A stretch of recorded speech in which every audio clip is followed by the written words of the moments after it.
What's up, everyone? Welcome back to BF Film Session Live. I'm your co-host, Clay Troy, and over here we've got Kendall Mursky. How is everyone doing fresh off the wild card victory over the New England Patriots? I hope everyone's feeling good about it still. I know we still kind of have to turn the page on it, but we're going to give you a bit of that this week. We're going to give you a bit of what we did last week. We're going to recap what just happened against the Patriots, but we're also going to shift our focus ahead a little bit. So yeah, we got a little bit of a split show here, but Clay, I got to ask you, because I know you were in the stadium. Was it rocking? How was it? It was some of the best vibes ever at that stadium before. I was on Monday with Bot, and I was telling him, like, I've been to a decent amount of games in that stadium before, and that, like, instantly is a top 3 game for me, if not, number 2, number 1. That 2011 Patriots game I think is really hard to dethrone, but that one is right there with it. I mean, it was just after the second half, everyone was just enjoying themselves. It was just a party, right? Yeah, it really was. We were just like, we did it. Let's keep scoring and we'll have fun. And it was really just incredible. Yeah, I wish I was there. I'm glad I didn't spend the money to get there, but I wish I could have been there for free, because man, that honestly, it would have been priceless. That experience, like, anyone who did go there, hold on to that moment. We don't know when stuff like that is going to happen again. It's really an amazing feeling. Everyone's still riding that high from beating the Patriots as we did. So yeah, that was absolutely massive. But I got to say, you hit the nail on the head, and we're going to get to it when I get to my film, because I broke down the Patriots and you scouted the Chiefs. But you hit the nail on the head, man. You wanted the Bills to take the ball, receive it, score their touchdown, and then get the stop. And they did that. Yeah. When they were up, obviously I was very happy when they got the ball and scored right away. I was like, this is perfect. This is exactly what you need to do against a team like this. The Patriots won the toss, so we don't know if they would have taken the ball first or not. I have a feeling they wouldn't. Doesn't really seem like their style. But once they were up 14-0, I felt fantastic because, 7-0, whatever, they can get a touchdown on any freak play. But once they had the 2 touchdown lead, it's like, okay, they're going to have to start passing the ball more consistently now. They can't just run the ball over and over again anymore. They have to throw it.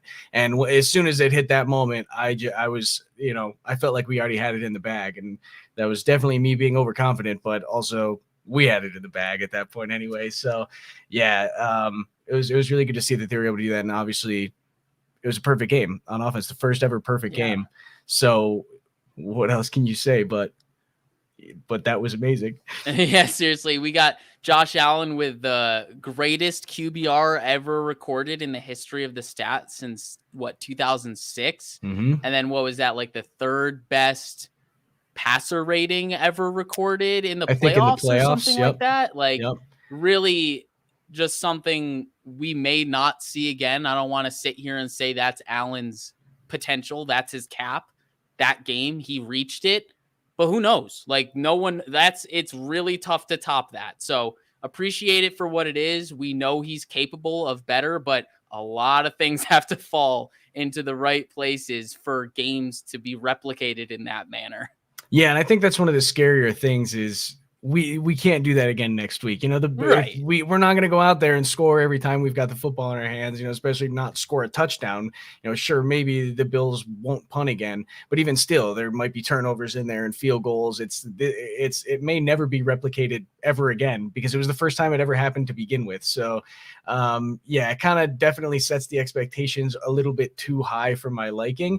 But I do still think that, you know, coming off a game like that, your confidence has got to be so big that you can go out and make the plays. So that at least that is a positive that comes from it.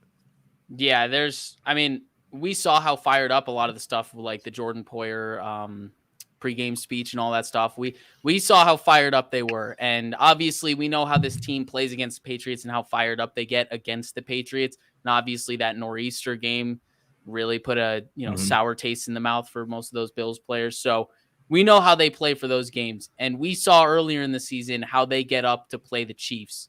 And we know how Stephon Diggs still feels about that AFC championship game. So I'm expecting them to come out equally as urgent as they did in this Patriot game. And yeah, I'm really eager for it. But I guess we gotta break down this Patriots game first.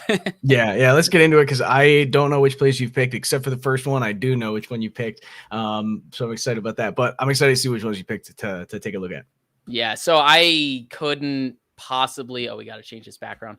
I couldn't I got you. possibly decide to do MVPs or LVPs or anything. I just couldn't. I couldn't do that.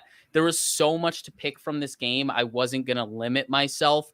I just picked 10 plays that I thought were really impressive or formative to the outcome of the game. And the first play is the one that put the nail in the coffin for Clay's prediction of receive the ball first. And this was the momentous play of Micah Hyde back here with this crazy interception. Like, this is an unbelievable play from your center fielder here. You see him like he is properly in between those two hashes. And yes, there's a bit of a little stutter double move, and Aguilar isn't totally on his horse here, but there is a lot of ground to cover there. And it's an incredible play to not only get there, but to catch the ball.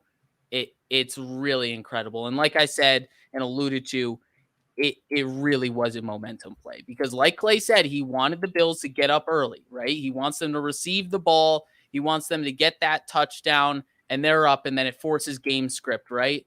But to further that game script, you stop the Patriots on the first drive to 0 or 3.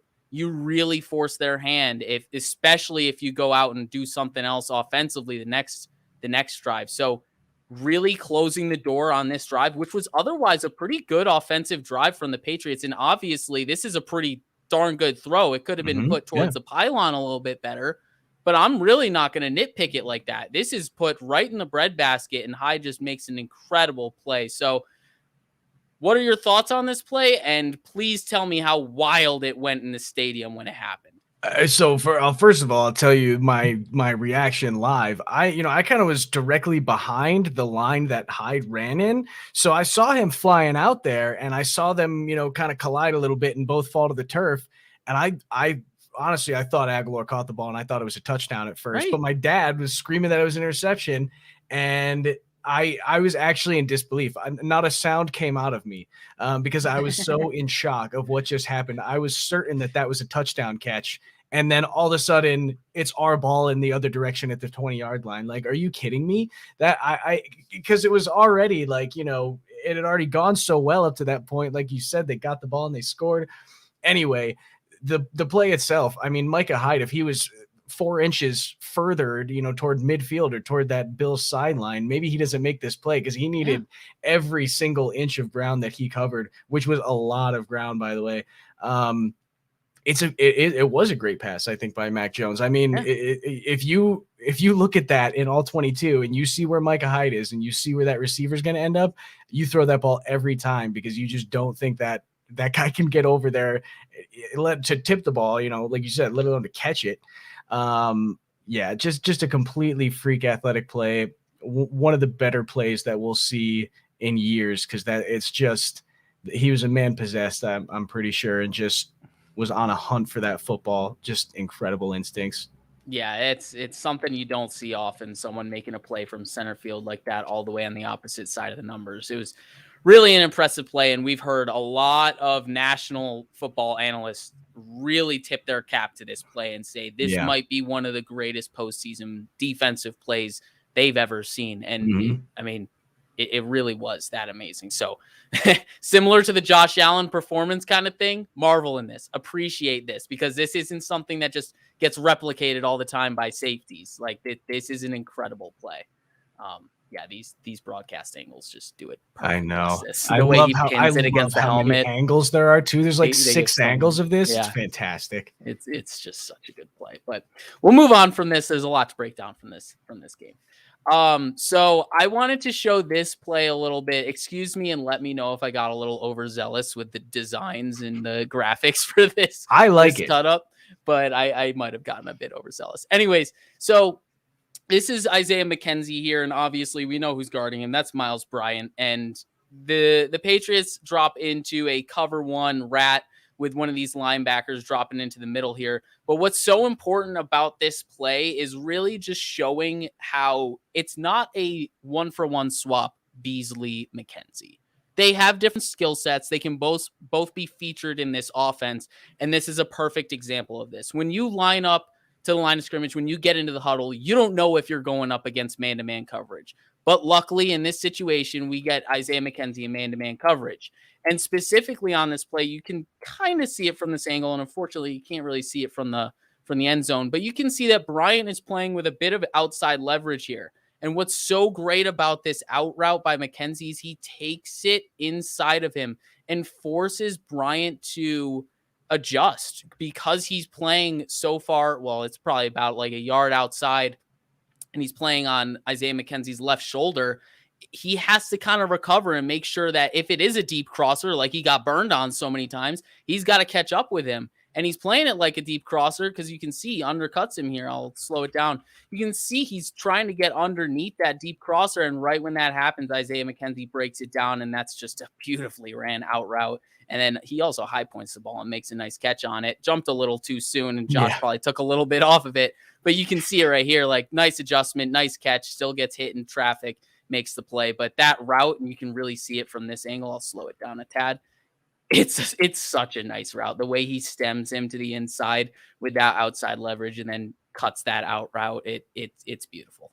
Yeah, this is fantastic play calling, especially because this probably, I don't even know if this route was in the playbook run specifically like that before. I know Diggs kind of has a little Yeah. weird kind of, deep in, goes back out type of a play.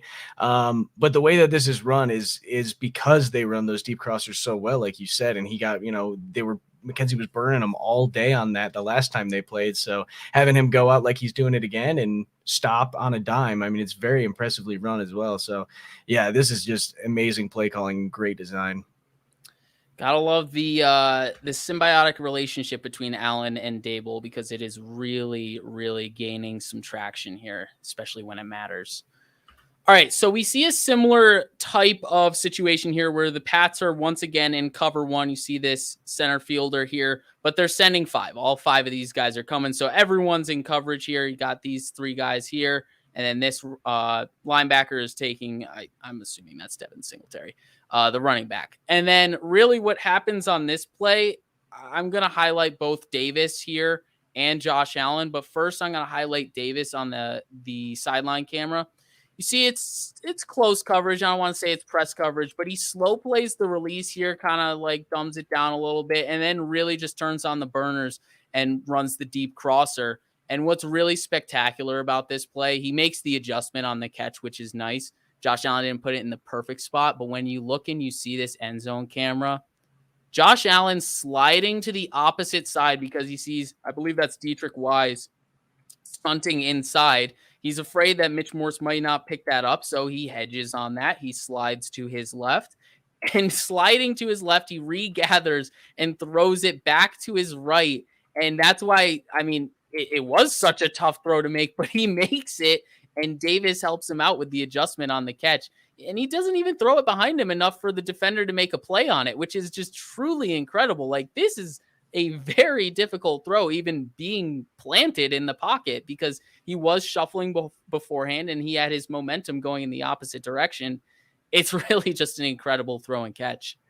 Yeah, I think this is a testament to, Josh Allen and how much he's worked on his throwing form, and how now he always used to, most guys can throw from different arm angles, where it's Mm-hmm. those sidearm passes where you get it through a window, but the really good ones can throw from different foot positions. And he's not in a very good stance when he lets the ball go. He does kind of swing that back foot around enough to get power on it still, but being kind of off balance like that when you throw the football is really hard to get all your power into it. And for him to be able to do it across the field, on the line, he's on the far hash, so he's got to go all the way across the field and over a defender is just really, really impressive. I think that's a really good point.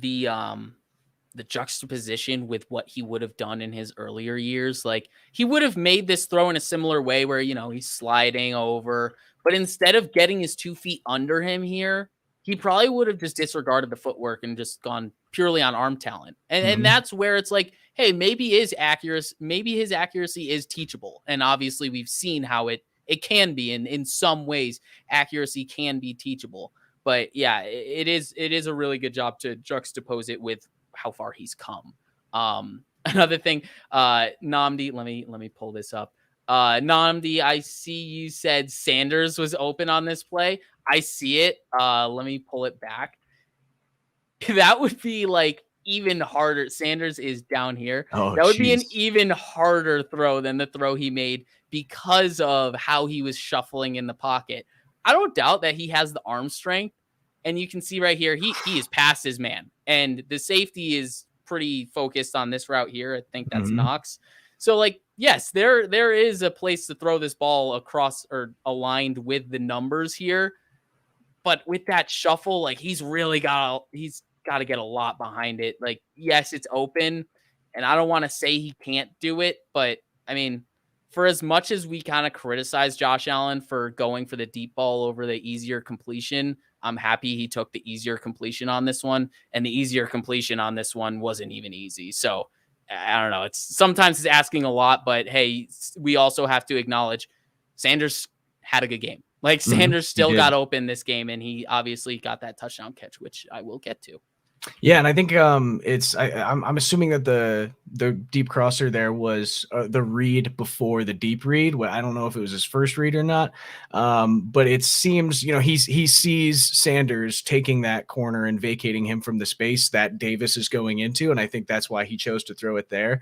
If he had looked maybe just at Sanders and not the defender so much, then I think he probably would have launched that one downfield for sure. Yeah. All right, let me get on to this next one here. Let me just check my notes real quick. All right, so we got the deep shot to Diggs on this one. This is where I might get a little overzealous on the graphics here. So this deep shot to Diggs, I don't know if anyone heard this on the broadcast, but it was really pretty funny how he broke it down, and I'm gonna echo what he said here. Really nice throw, but you can see on this play, it's cover 3. This guy, deep thirds. All of them going back into their deep thirds. This is the familiar play that we all saw against the Patriots in the second game. Isaiah McKenzie just leaking out here into the flat, real nice and simple. Josh Allen's making it look real easy, like he's just going to go there with his first read because he's wide open. It's Isaiah McKenzie. He's got wheels. He could probably get to that corner and get the first down, right?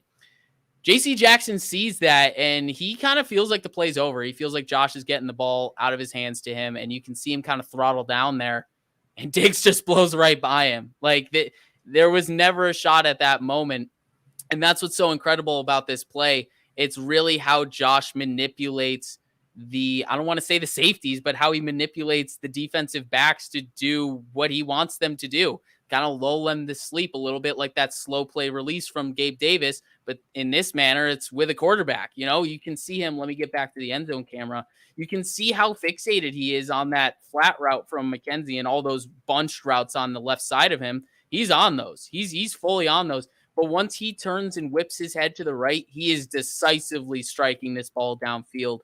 And because of that throttle down from JC Jackson, he just never had a chance to recover. Yeah, I wonder how much of this was scouted too, where it's like, hey, when guys seem to look to the flat on this type of a play or something like Right. that, or even, specifically to JC Jackson versus the Bills, maybe they say, they saw that he kind of would throttle down and see, maybe the play's over, or maybe I need to flow that direction in case there's a cutback type of a thing. So I wonder if that was something that they saw on film that he did, because the way Yeah. that he snapped his head from one side to the other, where it's like, he had McKenzie open, he could have thrown it to him right there. Right. So the fact that he snapped back so fast makes me think that that was, something that they had seen and wanted to take advantage of. Yeah, that'd be really interesting if that's something they saw in film room.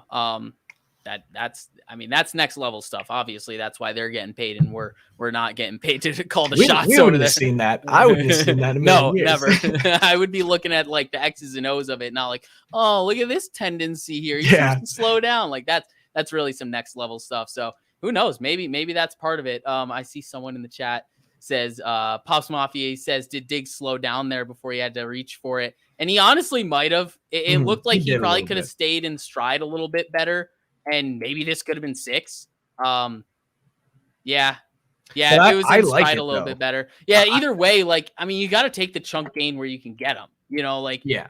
it's a really nice played ball, and he strikes it through like low drive kind of Mhm. throw. It's not really the proper like go ball, toss it like 40 yards in the air apex kind of thing. Like, it's a low line drive of a throw, which is probably a little bit harder to get the timing down with. But I don't know. At the end of the day, sometimes you got to just take what you can get. Yeah, I think I actually really like the way that he caught this. I don't know if he did it intentionally or not, but the way that he kind of slowed himself down and caught the ball out and away from his body, he put JC Mm, Jackson in a position where he has to go through Diggs to get to the football. So he's either yeah. going to make that catch by kind of boxing him out, or he's going to Yeah. get a pass interference called on him because JC Jackson runs right through him. Yeah, that's actually a really good point. I didn't think about it that way. It was a more possession type catch than Yeah, a yeah. run. Yeah, those Madden players is more possession than run after the catch type catch. Yes, exactly. He must have All hit right. A. Yeah, he had to have hit A. All right. So on this play, this is something we're starting to see a lot from the Bills. We're starting to see this counter run a lot. And I kind of wish I pulled the play before this, because on the play before this, it was exactly this look. It was the same counter run look, but it was play action, and Josh booted out to the left, and there was someone like wide open on the left side. Actually, I think the play before this might have been where he juked out um, that defensive back on the rollout. So it's a very similar type play where they're showing this, but then it's the play action to the left side. So it's really nice to see this immediately after. It's very good play calling. But on this play specifically, really key blocks from McKenzie. Sorry, let me get it back. McKenzie, Gilliam, and Bates. So McKenzie's coming on a jet sweep motion here, and he's responsible for JC Jackson out here on the edge. And then we're going to see Bates pull all the way around and grab, I believe, this guy right here out on the edge and kind of seal him out. And then Gilliam is going to take away this linebacker here, and it creates a perfect alley for Devin Singletary. And then not only does it create a perfect alley for Devin Singletary, but Devin Singletary is starting to show that he can create more than what's given to him. Look at him stop on a dime there, cut it outside to the sideline, and then turn on the burners. This is not something we saw from him early on. This, like, in his career, we saw him able to make this cut, right? But we'd see him get caught from behind. Mhm. He's really turned the corner, literally and figuratively, with his acceleration ability. It's really come an extra step this year. Yeah, and right on time, honestly. He's been so on Yeah. fire these past few weeks in the way that he's been running the football. He's running it angry and aggressive, and even when he's not hitting anyone, when he's just making his cuts, they're angry and aggressive, and he accelerates away from them so much better than he's ever done before. Yeah, it's getting next level, and it's helping this offense so much. Just take some pressure off of Josh when he needs some pressure taken off of him. But I also got to do my guy Rico something. He wants me to highlight Rick Bates, and I can't not highlight him on this play. Like, he told me to talk about him, and I mean, this play it's really a reason why we need to start appreciating what we have in Rick Bates, because Mongo can get out there and run block, right? But he's probably a bit more comfortable in zone scheme where he's not having to get out and pull so much. Same with Cody Ford. They're more natural maulers. They don't have that athleticism about them, or at least as much. They're obviously athletic, but not as much as Rick Bates. Watch how fast Bates gets out here because of this counter step. It allows him some time to get out here, and he is there fast. He gets onto Van Noy quick, and there is no chance of him getting inside of Rick Bates on this play, and it just creates a perfect alley. Like, this is the hair more athleticism that we needed to start running gap man power schemes. And since we started doing that, the run game is taken off. I don't want to say that's why Singletary is getting better, but it could certainly contribute to it. Yeah, I mean, he seems like he's the most athletic guy on that offensive line at this point. I mean, maybe besides Spencer Brown, who's just a natural athlete, but he moves really well for a guard. And once again, I am asking, why was he not playing earlier this season? Because he's just doing so well now that he's in. We're all asking. We're all in that boat. I've seen people already talk about how we need to give him the first round restricted free agency tender and all that stuff, which honestly we might have to do at this point. We might have to figure out how to extend any way to keep our guards. At this point, I imagine we're probably going to be drafting a guard this offseason. We need to make sure that we get him locked up. We need Bates locked up for the foreseeable future, because you always got to have backup plans. Yeah, his name is Rick Bates now. It's his name now. I don't know when or why it started, but I know why it started. Josh Allen, when he introduced him after the first game where he played, he said, "Ladies and gentlemen, Rick Bates." And that's the only reason I know that's why he's called that. And I mean, that's my quarterback. I mean, we gotta stay in line with our quarterback. If he calls him Rick Bates, he's Rick Bates. So. Exactly. All right, let me get on to this next play here. So next play is the Milano tip to Levi interception. I really want to know your opinion on what this coverage is, but we'll get to it once we get to the sideline angle. But really, in this angle, you can see just how decisive Milano is with getting underneath this quick out route from Hunter Henry, so instinctive. You can see him reading the eyes and the route from Hunter Henry in one. You can see him kind of splitting the two, kind of looking in between the two and just keeping both Mac Jones and Hunter Henry in his peripherals. And he gets under it so quickly. He's so decisive in where he needs to get. He's so smooth in coverage, obviously former safety from Boston College, converted safety, all that stuff. You can really see, obviously we've known this, but his coverage abilities, they really shine, and he gets under it, and Levi is just in the right spot at the right time. There's no other way to put it in terms of what Levi did on this play, but this play was absolutely made by Matt Milano. Just really instinctive play. But I want to know, what the hell do you think this coverage is? I'm really uncertain if this is a cover 2 or a cover 4. Hyde looks like he's going to get some width here, but then he kind of just settles right here. Same with Poyer. He's kind of settling right here before the throw. But the thing that throws me off is these two exchange like they're in man. So I don't know. I just don't know. That's very strange. My guess would be cover 2, and I think maybe you got. I don't know. Why are Dane and Tehran not switching? Yeah, I was gonna say it looks like half man, half zone. It's really weird. It really looks like could zone be on the bottom of the screen and man on the top of the screen. I don't know. I mean, people have you can do a mixed set like that. But yeah, very strange. Also, I mean, Milano basically ran this route. I mean, he did. The fluidity, like you said, of him breaking outward. I don't know if he's just reading Mac Jones' eyes and along with feeling Hunter Henry going out that direction. That is really, really impressive and instinctual football. Yeah, it absolutely made the play, and we saw it in the first or in the second game against the Patriots. Getting those tip balls, they are really important. Getting that tip drill going, it goes a long way. I think it was AJ Klein in the other game. So I mean, any way you get a tip going, and with this secondary and the way they're playing, they're all positioned in the right spot. Good things are going to happen when you tip the ball in the air, generally speaking, for the defense. So great play by Matt Milano on that one. So on this play, this is the Emmanuel Sanders touchdown. And once again, I'm getting overzealous with the graphics here. But you can see I focus right here on where Josh Allen is looking. He is looking in between the two hashes. I will show you in the sideline angle that there is someone deep in between the two hashes. But what's so interesting about this is how quickly he snaps off of this. Watch how decisive he is here. Right? Middle of the field, and then he snaps and he is decisively just letting it rip, right? So I'll show you on the sideline angle. Like, this is all calculated. You can see this. So Davis is going to be running, I don't even want to call it a seam because it's so deep, but he's running up the seam, and it's essentially just a go up the seam, right? And it forces McCourty to play him and not get so much width to that sideline. Once again, I can't really tell what this coverage is. It's 1st and 20 here. I kind of feel like it's a cover 2, like a really, really soft cover 2 where these corners are allowed to sink a little bit further because it's 1st and 20.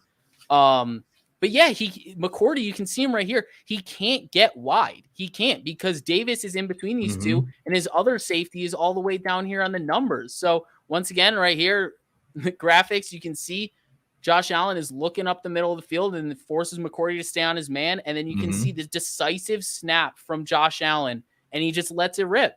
And there's like, you can't even put too much blame on the corner there. I think that's Jojuan Williams. And I didn't clip it properly, but after the play, you can see him get pissed off at McCourty. Like, where the hell are you? And I mean, that to me signifies this isn't a cover 4. He's not even supposed to be damn near this far down the field. Yeah. So I'm not going to sit here and blame Williams for letting Sanders get past him because he's expecting safety help. Yep. Then this gets to Daboll scheming up a great play, it's a cover 2 beater where it's going to force one of those safeties to stay inside, not get so much width, and having those 2 go balls on the same side of the field. The safety's got to pick one of them, and he picks the wrong one. But I mean, even if he picked Sanders, who's to say Josh Allen doesn't go to Davis there? Yeah, this almost looks like a Tampa 2, but just move everything back 10 yards. Exactly. Because that linebacker is he's getting real deep there. So yeah, I mean, I don't know how you plan to stop something like that when you've got 2 guys attacking that one safety on the deep. But yeah, you can even see the corner slows up as if he's getting ready to kind of play underneath, like you said, because he's got the safety help. Dawson is wide open on this one. Yeah, like Dawson Knox is wide open on this, and that is Williams' responsibility. It's on this wild card logo, and because of where McCourty is, and you can see he's kind of in a zone turn where he has eyes to the middle of the field. He can see his safety and Josh Allen probably in one peripheral vision. So really tough, puts him in a bind. But yeah, just great play design and obviously great decisive throw. Yeah, absolutely. His decision making there was really good. Yeah. All right, so let me get on to this next one. This is the play I skipped. All right, and then this play is the sidearm pass to Beasley. I found this play to be very weird because you can see Hightower. I don't know what Hightower's doing on this play. I'll run it back, but like, is this a delayed blitz? Like, I don't know what's going on here. They're already sending 5, and then they're just like, oh yeah, like I'll just go downhill here and contain Josh Allen. It just vacates this massive zone in the middle, and like, what is like, is this cover 3 sending 6? Like, so you got 2 guys wide underneath. Like, it's a very odd design. I imagine this is not how it was supposed to go.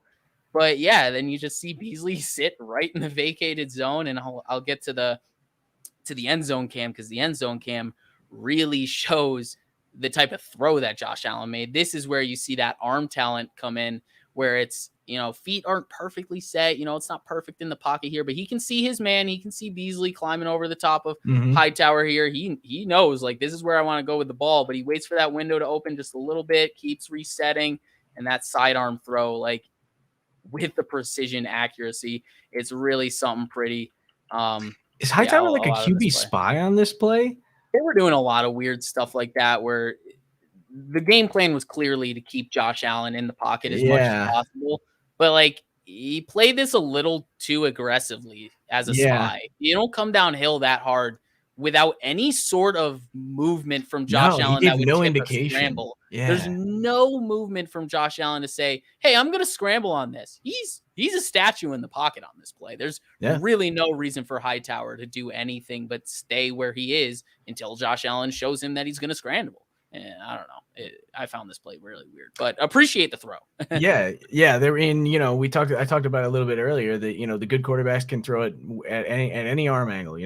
And this is an example of that where sometimes you're going to have to throw the ball from a different position with a different arm angle, and that's what he does here. He's able to drop the elbow a little bit, drop the hand, and kind of throw a little more sidearm, and it comes out the same, and it still comes out accurate. So right, exactly. That's like. I feel like that should be expected, honestly, at this point of QBs. But it is still impressive when you see it because, like, the way that he finds the window and is able to get it through the window like that, that's what makes it like so impressive to me. Exactly, 100%. Well put. All right, so we got 2 more plays here from this game, and I gotta appreciate Motor again. This play specifically, thanks, Richard. Appreciate that. Thanks, Richard. So this play specifically, I saw a lot of people talking about this play because it was an impressive play. So when you pause it right here, like this play looks absolutely dead to rights, right? Mm-hmm. So this is, I believe this is Morse coming. Yeah, this is Morse coming on the pole here, but it looks dead to rights. Like Hightower is in the gap to either shoot it downhill and beat him to the edge or just take away this run gap right here. And Motor just does an excellent job staying patient and waiting to set up that block. And he just gives it a little double jump cut and gets everyone on skates. Absolutely everyone is on skates on this play. You can see it a lot better from this angle.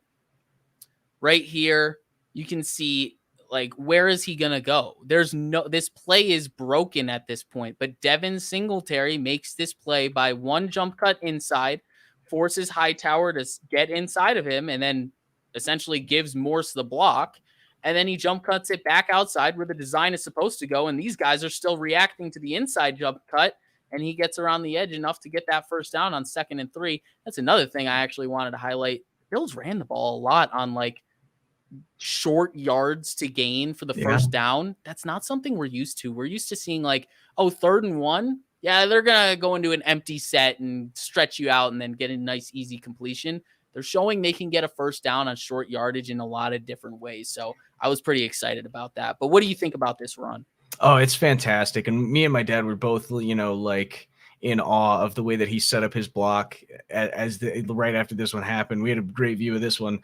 It's just so impressive. And I don't know if that was his intention was specifically to set up the block or if it was just, reaction time of he cut inside, realized Morse was now in good position to block, cuts back outside type of thing. In which case instincts, fantastic. But it's just so impressive the way that he can manipulate defenders because he's so shifty, and I don't think anyone expects that he's going to be able to slip out of the situation that he's in. And then when he's able to, it catches everybody off guard. But yeah, I think that, about the whole running situations is the Bills have struggled for a while now, being able to run in situations where everyone expects you to run. And now they're actually able to convert on those and get like decent yardage out of those. And I think that's been the biggest, most important part about how this offense has developed throughout the year. 100%. The pressure that it takes off of Josh to convert every 3rd down and be, 95% of offensive production, like Singletary is doing his job to unburden Josh Allen. And it is clearly going a long, long way. But I will get on to the last play here. And this is the Gabe Davis touchdown. You can see him lined up here. It's just kind of like a deep slant or shallow post, whatever you want to call it. But it's on an RPO action. And this is late in the game when the Bills have been successful on the run. And you see both linebackers are playing the run very decisively. They are getting downhill. They're playing the run because they see Darrell Williams pulling over, right? But both safeties come downhill pretty hard too. Like, I don't know if this is planned to be a cover 0 where both safeties are coming down to play that 2nd level zone and kind of fill in and replace for the linebackers. But they got into the 2nd level and it completely vacated the back end of this defense and left a massive window for Josh Allen to throw through. And because of the relationship between run and pass, and like we said, the success that the Bills have had running the football, it forces the Patriots to play the run. They have to play the run, and it opens up that second level. You can see it here. You can see how this, like, Josh knows it's open. Like, he Mhm. wants this throw. You can see, I'll pause it as he's about to make the throw, but you can see the second he pulls it, honestly, you can see he's already ready. Like, he Yep. sees how they're playing downhill, and Duggar's out of position here. McCourty isn't narrow enough on this. It's not even his fault. It's just the way this play was designed. They both get downhill in a fashion where they're both sitting at this width at the play start as is. So really tough on them. Just the way the Bills offense was executing. It's just, how are you going to defend this? 7 for 7. Yeah, it's incredible, and it's funny. I think someone talked about this type of RPO play last week in our film session about how this is something that worked I against that Patriot defense. I might have talked about it a I little think bit. you might have talked something about this one. Yeah, so it's cool to see, that they put it in there, and that was something that we did kind of expect them to do because, it has a history of working against them. So, yeah, great execution, and Josh has become so good at being able to read when he needs to pull, and then finding the window after he does. The window and the ball placement. Like, this is Yeah, actually, like, he's not set. This is an awkward throw yeah. for most quarterbacks, but he looks comfortable. Mhm. Like, he looks comfortable. But then, like, if I pause it here, like, The arm angle, like, yeah, the let me arm set this angle, up. he's like fading away almost from the throw. It's crazy. I wish I could get this to actually pause on the. It's just not going to pause where I want it to pause. It's just wonderful. Anyways, great ball placement. Yeah. It's just everything was working, everything was clicking.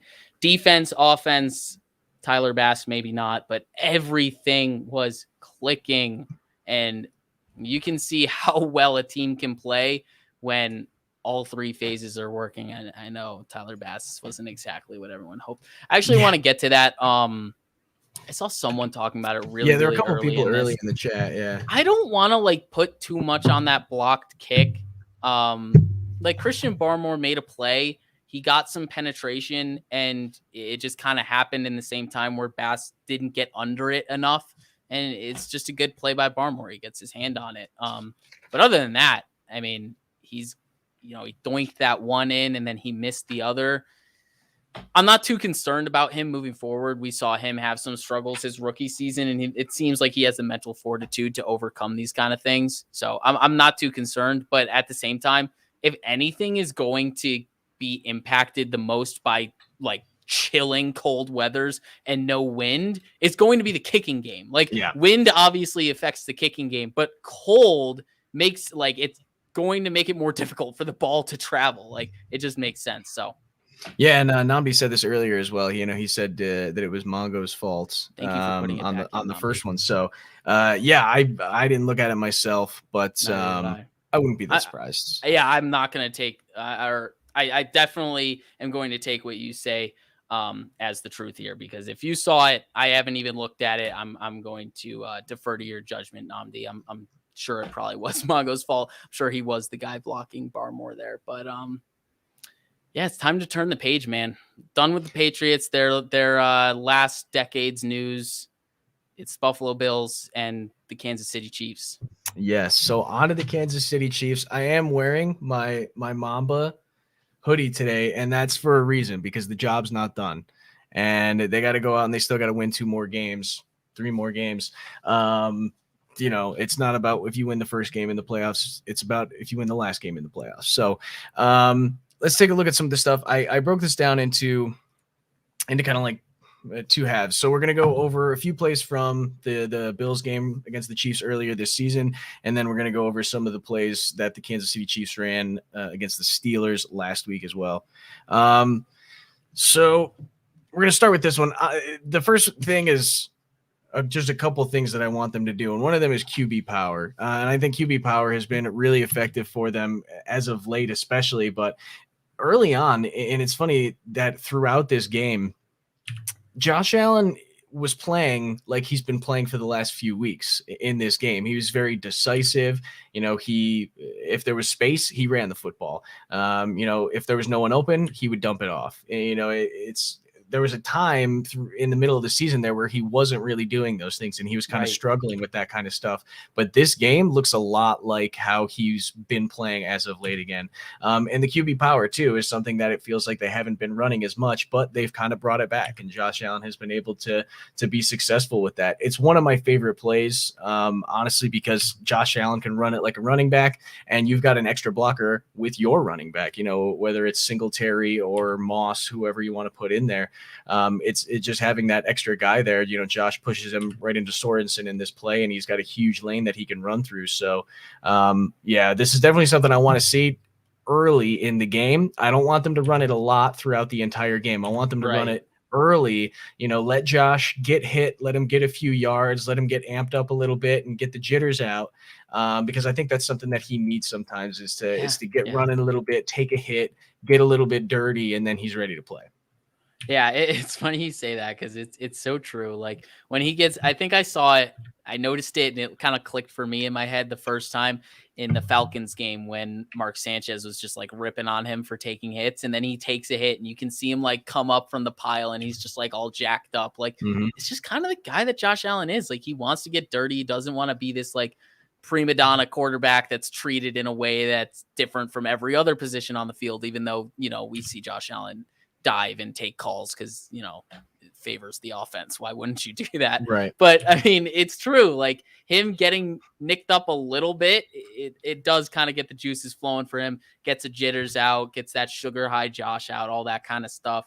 But yeah, I'm definitely going to echo your thoughts there on, I don't want him to Dable to overdo the QB power. Like keeping that balance, like you said, of dump it off when I need to, take the deep shots when they give it to me, scramble if it's open, or QB power on 3rd and 1, things like that. Or even, I'm sure this was probably like a 1st and 10. Honestly, I wouldn't be shocked if this down and distance was just like conventional whenever down and distance, but mix it in. Like this is absolutely 3rd and 4. Actually, I think I can see at like, the bottom. Yeah, that's a very, like, you don't see that coming as a defense. 3rd and 4, like, it's probably going to be a pass. Maybe it'll be a run, but we're probably thinking pass with the way this offense works. And then they just pull off this. Like, it is absolutely a part of our offense. We need to keep it as part of our offense. Doesn't necessarily need to be a focal point of our offense because Josh Allen needs to be preserved in some manner, but we can't take it away completely. And then last thought is this play with Bates polling versus Mongo polling. Yeah, that's what I'm excited. Like we've seen it and we've seen how it's worked recently. And I'm really like, I'm all the way bought in on Bates, where it's like, I don't know if he's necessarily our guard of the future, but I'm all the way bought in where like this dude needs to be on the team next year. And I love the way he's playing right now. Yeah, definitely. He's been playing so well, and he deserves to be on the field for sure. So yeah, it'll be exciting to see because there are a lot of things different from this game that they played early on in the season versus what they're about to play this weekend, and I'll talk about some of those things a little bit. But for now, let's move on to another play that I want to see, and we're gonna see it. This is some of their bread and butter. But the reason why I like this play so much, the deep crossers. First of all, the offensive line did an amazing job on this play. They gave Josh so much time to look downfield and see what was going on. But what makes this play so special is, if you're running something like this, looks like would you call this a cover 4? Would you call this more of a cover 2? It's kind of hard for me to. I would definitely say this is a cover 4 because that middle or the top side safety isn't getting width. Yeah, and he's dropping, and then he's also taking the inside receiver across the field. So that's why I would judge that it's cover 4. And I actually think I used this play when we broke this. I think you did, because I remember like going over it, and I looked for it in my files, and I was like, I thought I had this one, but yeah, I think you did. But yeah, the reason I love this play so much is, even in a cover 4, you've got a lot of traffic going on deep here, and for some reason, to be honest, I don't know why he did it. We're going to talk about him a little bit, but Sorensen decides to go double cover Diggs instead of staying to double cover Knox. But if you look at it, you can only double cover 2 of these guys. One of these guys is going to be only single coverage. And if there's anyone you probably don't want to leave, it's going to be Knox, because he can go up and make a contested catch. And that's what he does here. Very impressive. But yeah, he had the single coverage, and Josh gave him a chance. And at this point in the season, we had no idea who this Dawson Knox was, but now we know that this is real. He was here to stay. So that was good to see. But yeah, this is something that they're definitely going to run. I think I'd like to see McKenzie on the field for some of these as well, because we've seen how effective he can be with those and with his speed. So yeah, this is something that I'm excited about. Yeah, and the thing that's so exciting about this play is there are so many options on it. I mean, specifically how this play actually worked. Yeah, if you keep it paused here, there's so much happening. Like you can see there's a clear lane in front of Josh if he wants to scramble. Yeah. There's two guys technically open in the flats if you just want to pick up some yards on this play.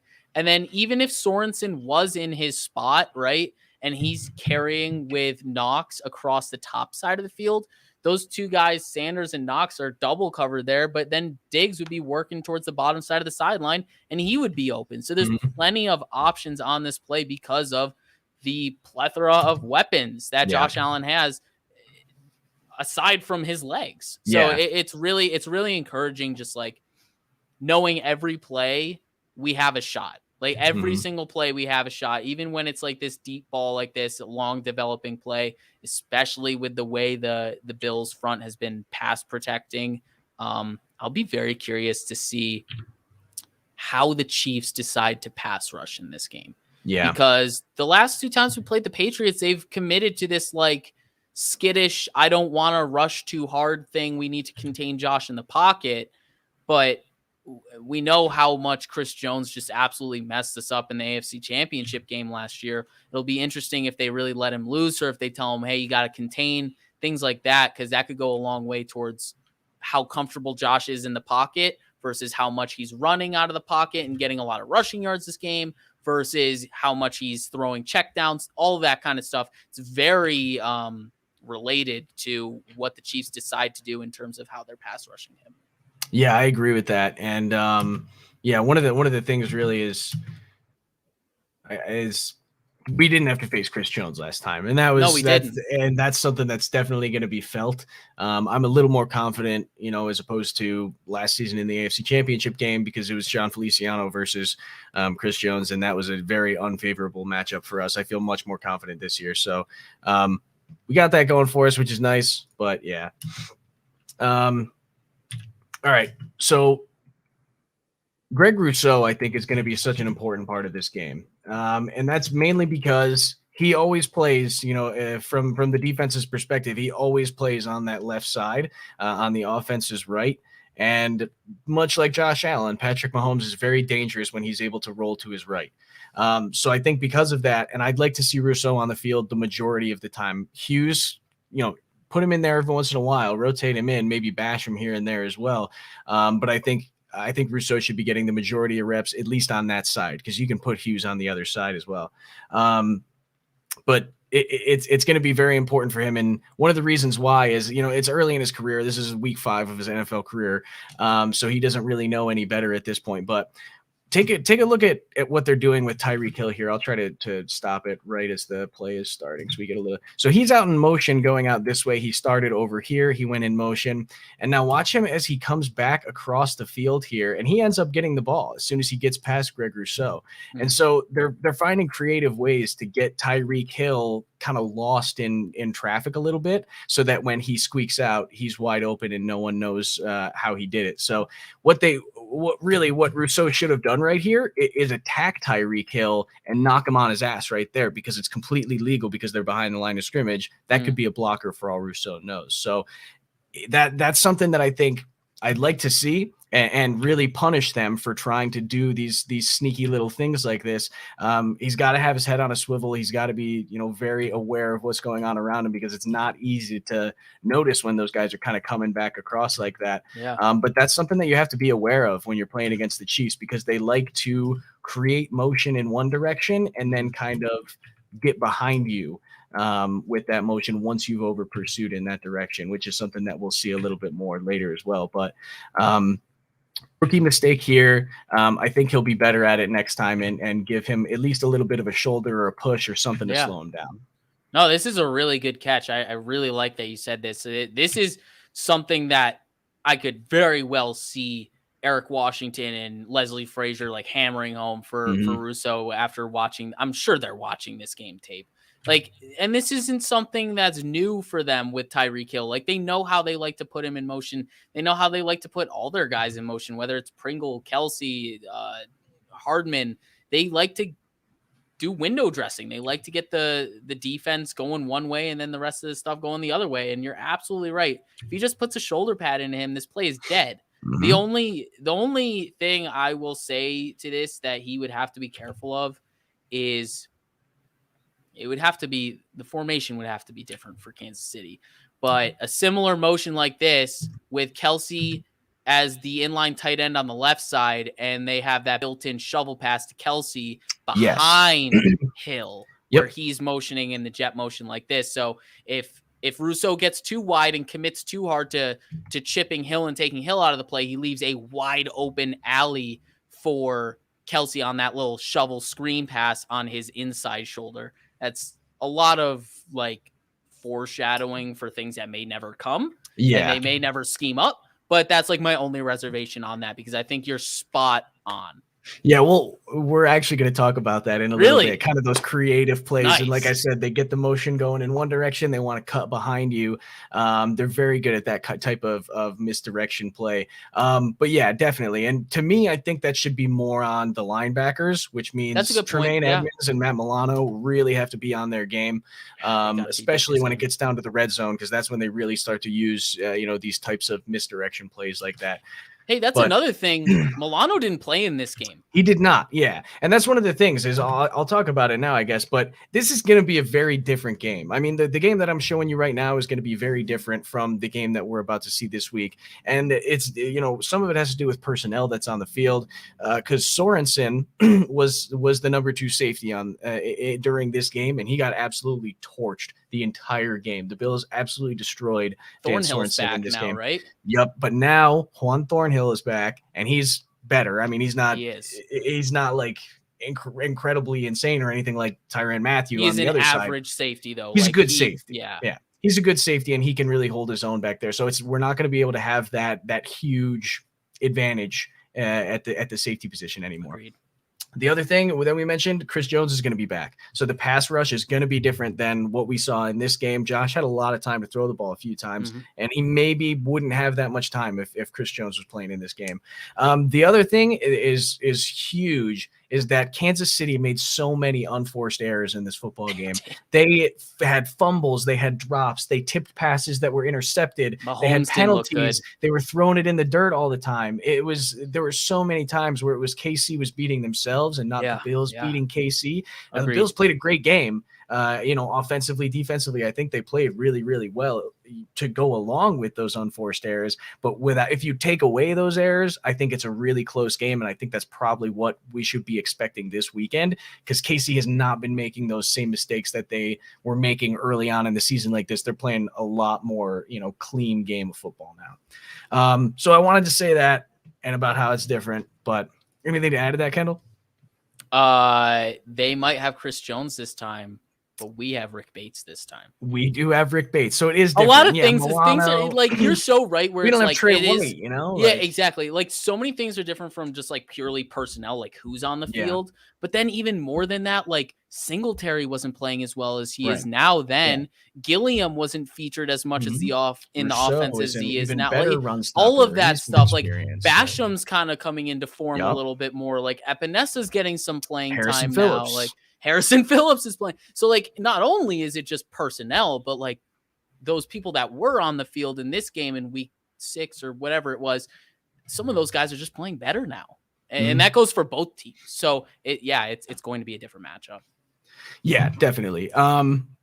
But to kind of play off of this a little bit about this head on a swivel, and if he comes across your face, hit him. This was earlier in the game, actually. Jerry Hughes, maybe one of the smartest plays I've seen Jerry do, and I'm sure he's playing a contain on this. I'm sure his responsibility is to go out and be a contain guy here. But first of all, I love the way he plays Mahomes. He shuffles along him, and he notices Tyreek Hill behind him and gives him a shoulder, takes him out of the play. It's still a touchdown. We're going to ignore it. Levi Wallace screwed up on that play.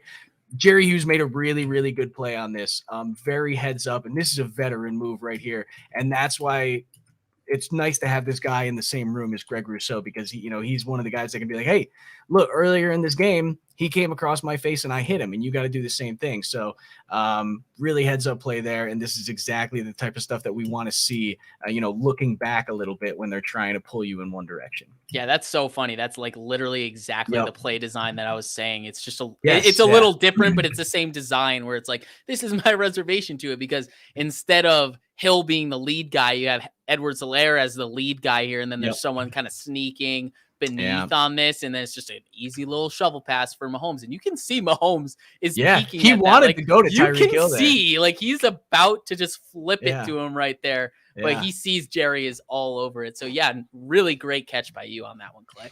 Yeah, and this was a better catch by Jerry, honestly, because if he didn't do that, I wouldn't have caught it. But yeah, honestly, the whole reason that I noticed the Greg Rousseau play is because I saw this play earlier in the game when Jerry stopped Tyreek Hill like that, and then I noticed later on they ran that same motion. So, yeah, all credit to Jerry on this one, and we should all be like Jerry. But we want him to be like TJ too. We're going to jump to the Steelers game, and we're still going to be on the subject of Greg Rousseau at the moment, because he's going to be playing on the same side as TJ Watt was. Now he's not TJ Watt. No, you can't do that, but he can do things like this. And on this play, TJ plays this so well of getting lateral and then getting in the way. And this is a very, a similar thing where it's they're trying to take you all out to the right toward the sideline, and then they're going to try to throw back. Wow. Yeah, that's a great play. Oh my God. And this is something the Bills do a lot. They don't really roll out quite as fast sometimes like that, but Josh does like to throw, across his body a little bit like that.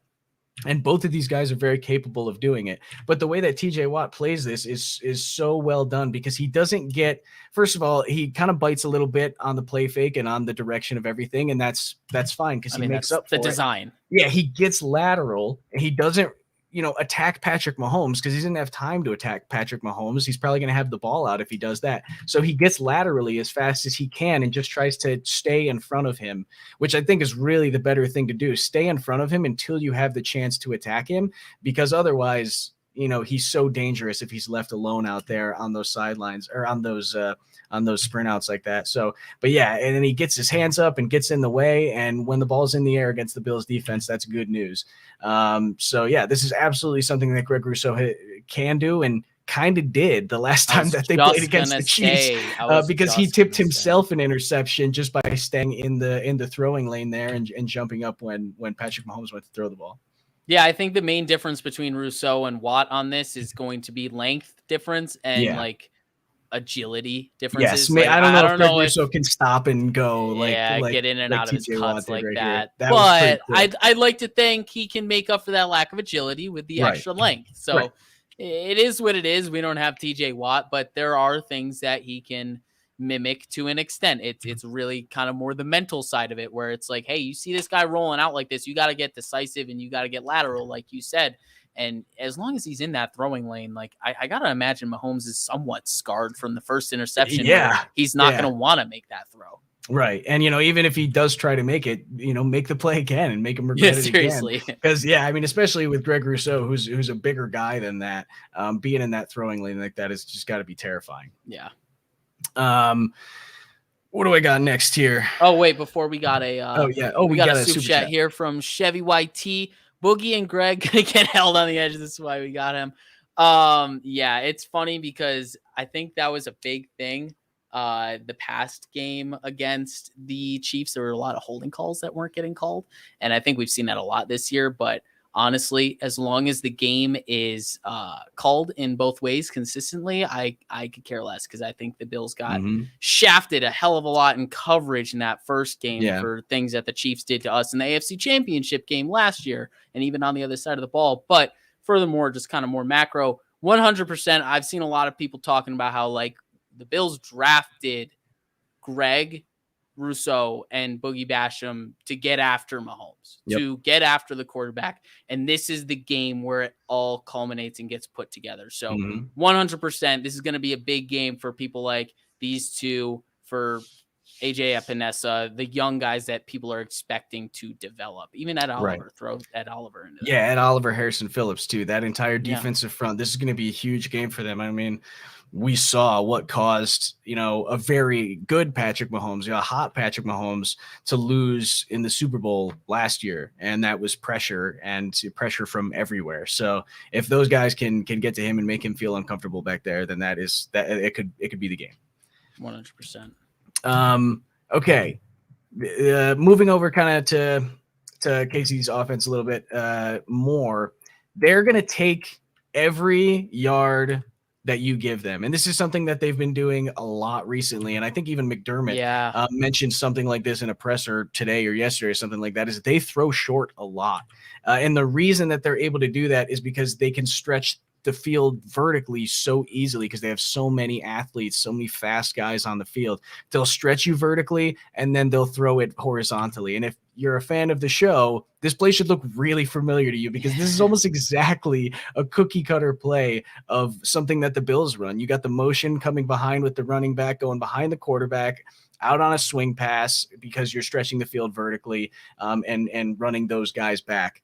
I mean, and it works because they have similar guys, they have similar players that they can both do that. But the Chiefs are really, really effective at this. And it's not only plays like this. There are probably about 20 plays I could have plucked just from, the 2 games that I watched. Screen passes to the running back, screen passes to Tyreek Hill, screen passes to Kelsey, to Hardman, to Pringle. They'll go to everybody on a screen pass and get them the ball behind the line of scrimmage and let them go be athletes and make the yards themselves. And it's very effective for them because they have the ability to do that. So the defense, obviously you have to cover the deep ones because this is the reason why these plays work, is because the deep routes are being covered right now.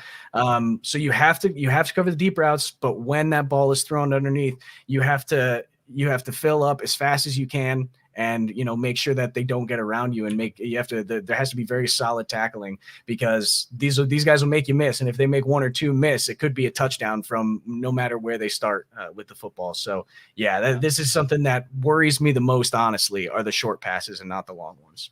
I mean, plays like this is kind of why I want to see the Bills roll into a lot of 2 high safety looks, maybe even a lot of cover 2.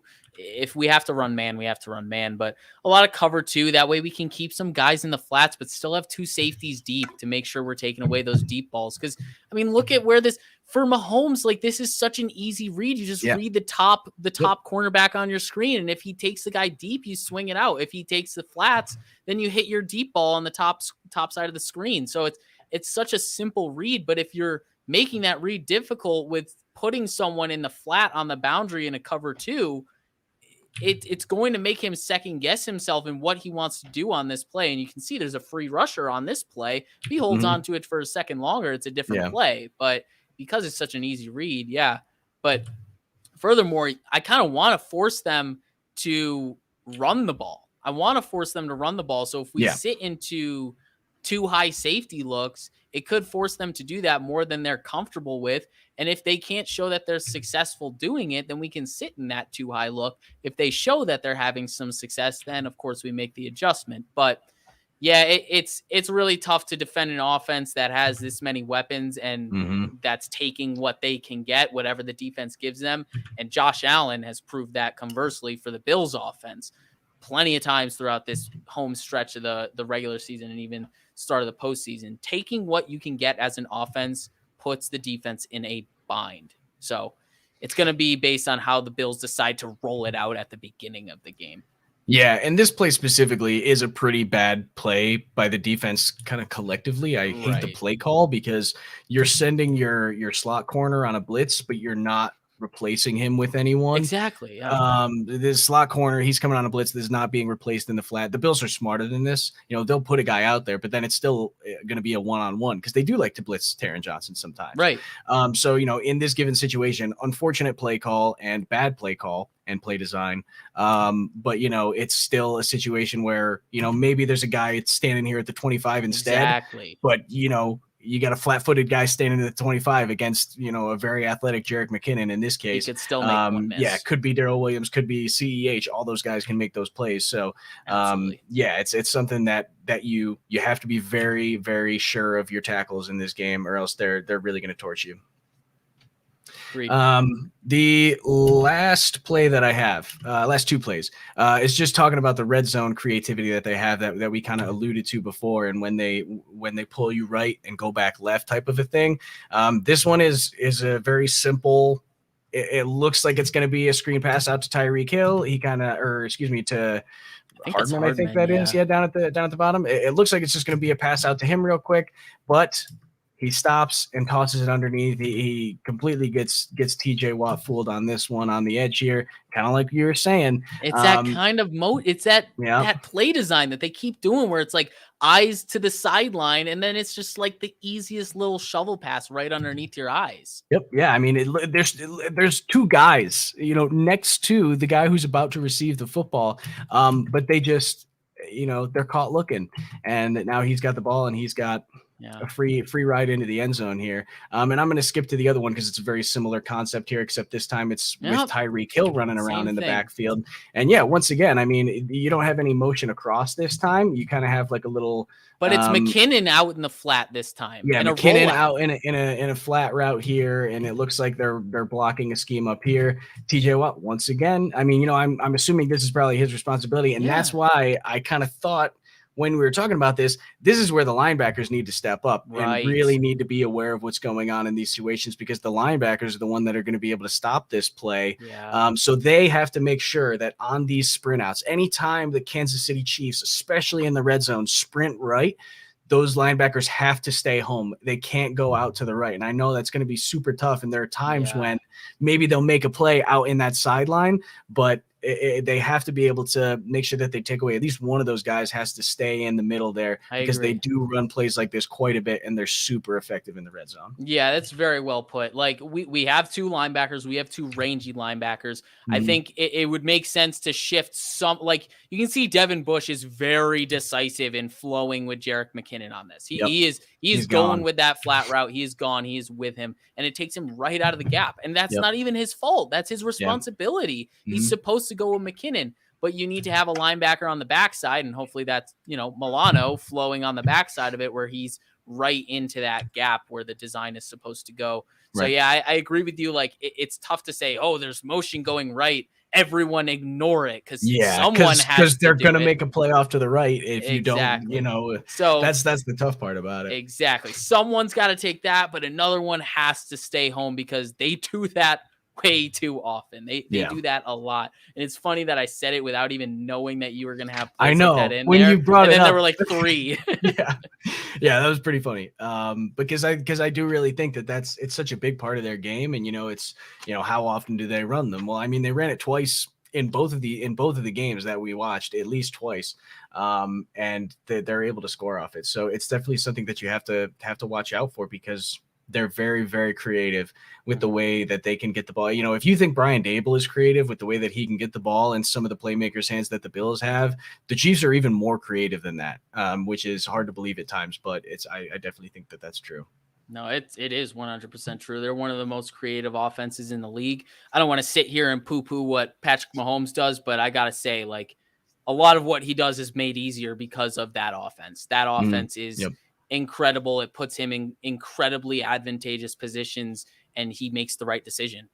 We can't take that away from him, but the position he gets put in it's similar to the way Brian Dable is putting Josh Allen into positions for him to succeed. Every quarterback is different, though, and you got to put them into different positions that complement them in different ways. And Eric Bieniemy and Coach Reed, I'm totally blanking on his first name, is Andy? He's putting. Is that who you're talking about? Yeah, I literally forgot his first name. Andy Reid is putting Mahomes into great positions, and has been for years, obviously. Yeah, and it's another kind of fun one. It's part of the revenge tour. It's another, we've got another coaching tree matchup. Last week we had Dable versus Belichick. This week we've got McDermott versus Reed, and both of them are on different sides of the ball in both games. So I mean, it's fun football, and whether or not the Bills win, enjoy it, because even just being here is something that I feel like we might be taking for granted because we, so many years of suffering. Yeah. Fire McDermott. Hashtag fire McDermott. I was just gonna bring that up. Like, I don't want to be that way because obviously I think both of us we both want to win the Super Bowl. Like, we'll be upset if the Bills lose this week, but like, think about it this way, get some perspective. Like 6-7 weeks ago, people were like, this team isn't gonna even make the playoffs. Yeah. People were done with the Bills this season. People were like, this team is a shell of what it was last year. They have all the same players, and even some more. And they can't do anything. I'm sorry. You see that? This is hilarious. I saw it too. Who did that, man? It's good. It's good stuff. That is really funny. That is hilarious. Thank you, Kevin Stefanski. We're not going to hire you. We do not.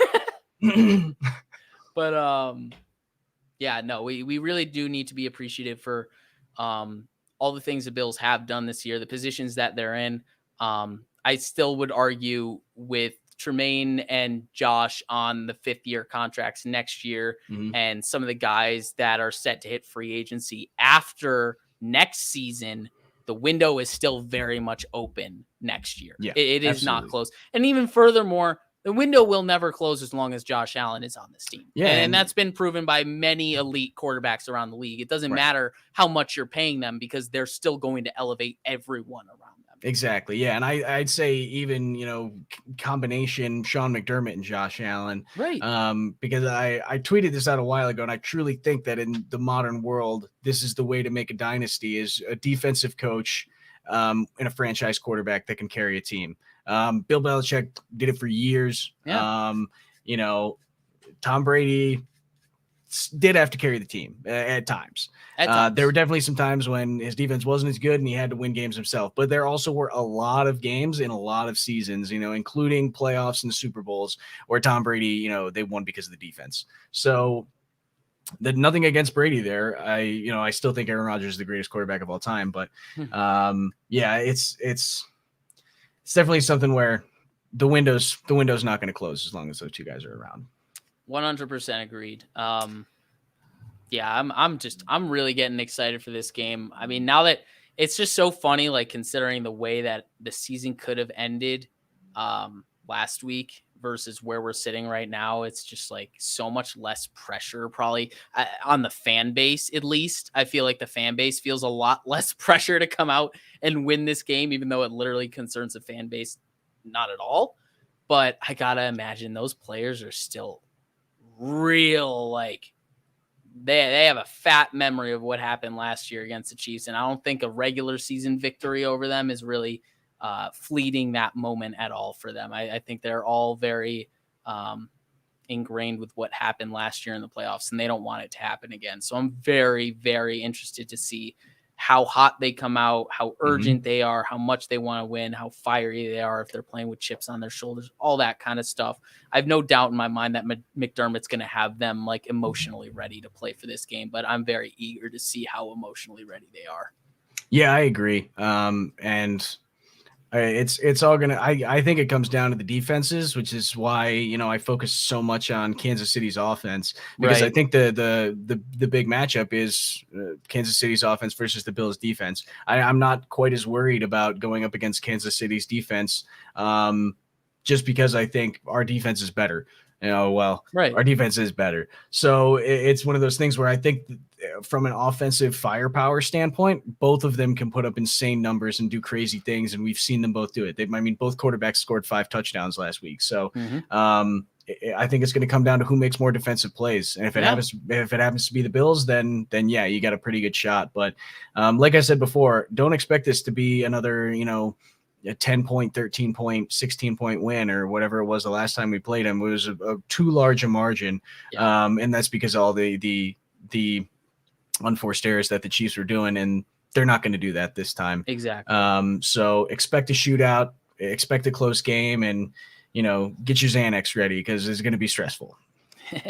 Yeah, this is definitely going to be a stressful one. I can't agree more with what you said about like the first game versus this game.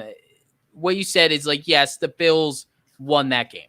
They deserve to win that game, but I don't know if a majority of that win, if you're going to place responsibility on it, I don't think the Bills have the majority of responsibility for that win in the regular season. I think if you had to place a majority of the percentage, it's going on the Chiefs and their shortcomings and their mistakes for that game. That being said, the Bills still have to capitalize on those mistakes. And I think that's going to be a big part of this game as well, because every team's going to make mistakes. No, like the Bills just played the perfect game. That doesn't happen all the time. It just doesn't. It doesn't. So when those mistakes happen, the offense needs to capitalize. If the Bills get off the field on a critical third down and they have a long field to travel to get points, even if it's 3, they have to capitalize. Those are the kind of things. If the defense gets a stop, the offense has to come out and score, because that's how you beat the Chiefs. You need to get them to have 0-1 drive, and then the ensuing drive, you got to get something. And you can't be so scared of the Chiefs and their offense where you forfeit field goals for touchdowns, because I keep saying this and I feel like I'm such like an old head at this point, but like people need to stop being so scared of the Chiefs offense to the point where they're forfeiting points, because all points count against the Chiefs. And I agree. Obviously, I mean, objectively 7 is more than 3, but sometimes you just got to get that momentum and you just got to get 3. But it depends on the moment. I have my undying trust in McDermott at this point with how he's been with his decisions since the Bucs game. Really, I really have no problem with any decisions he's been making in terms of going for it, field goals, fourth down conversion, whatever it is. I think he's been handling it really well, but to me, it's going to be a lot about how we capitalize on any mistakes that do happen from the Chiefs. Yeah, I agree. I'm thinking probably by the end of the game, we're going to be able to point and look at a few things that happened in the game and be like, yep, that really was a game changer. Because I think that's probably what it's going to come down to, because two great teams playing, it's the new Manning versus Brady, if you Hopefully, will. man. Yeah, I know I'd like us to be Brady this time. I would not, Peyton's great, but I would like to win some Super Bowls, and not just have a great quarterback. But yeah, thank you everyone for sticking around through the whole show. We had a decent viewership the whole time. We appreciate you guys in the comments as well. We got a Jets fan in here too who's pleading his case. He was glad we beat the Patriots. Yeah, we were too. Yeah, Jets are going to be okay in the future. I think they have a pretty good foundation. For what it's worth, I saw him say that Zach Wilson has higher potential than Mac Jones. Yeah, I need to make sure that I'm with you. I agree with that as well. I don't want to poo-poo on Mac Jones because he did have a good year, and I think he will be a good quarterback in this league. I still think so highly of Zach Wilson despite all the shortcomings from this season. I think he's got all the talent in the world. They got to help him with some protection and some extra weapons, and I think he could really flourish. He reminds me of rookie year Josh Allen, where he just has nothing around him, and he's just hoping something will stick on the wall. Yeah. To be completely fair, I really like what the Jets have going. I think they have a bright future. I have a couple Jets fan friends and everything, and they make sure to remind me that they're coming in the future. So hey, we used to be there as well. I think you guys are going to be all right. But yeah, I'm assuming we'll probably be back next week regardless, at least to break down whatever happens. But hopefully we can do another double show and preview the team that we're going to be playing the following week. Yeah, we got a 6:30 game time, the last game of the weekend. So we're gonna have to wait. On us. We're gonna have to wait and sweat. But yeah, it should be really exciting, and this is gonna be a marquee matchup in the playoffs for years to come, I think.